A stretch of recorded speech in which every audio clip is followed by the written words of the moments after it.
നിങ്ങളോട് ഇനി പ്രത്യേകിച്ച് പറയണോ? പോ പോ പോ. കെടാ കെടാ കെടാ. എടാ പാഞ്ചി, നീ എന്റെ അപ്പന്റെ കൂടെ എങ്ങാണ്ട് പഠിച്ചതല്ലേ? എന്തിനാടാ ഈ കുഞ്ഞുങ്ങളുടെ ജീവിതത്തിലേക്ക് വാളംപുളി പിഴിഞ്ഞൊഴിക്കുന്നത്? അതെ, മര്യാദക്ക് അങ്ങോട്ട് തൂത്ത് തുടച്ചിട്ട് പോയാ മതി. പറഞ്ഞത് കേട്ടോ? കേട്ടല്ലോ, തൂത്ത് തുടച്ച് വൃത്തിയാക്കിട്ട് പോയാ മതി. മൂലക്ക്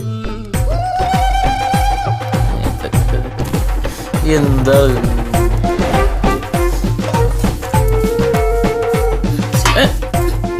ഇതെന്ത് കണ്ടിട്ടാണ് ഈ തോന്നുന്നത്? അടി.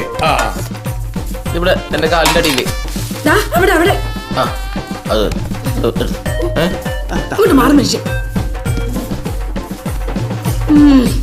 അപ്പച്ചാ, എല്ലാം ക്ലിയർ ആക്കണ്ട കേട്ടാ. ഇനിയൊരു തരി പോലും ഇല്ല തറയില്.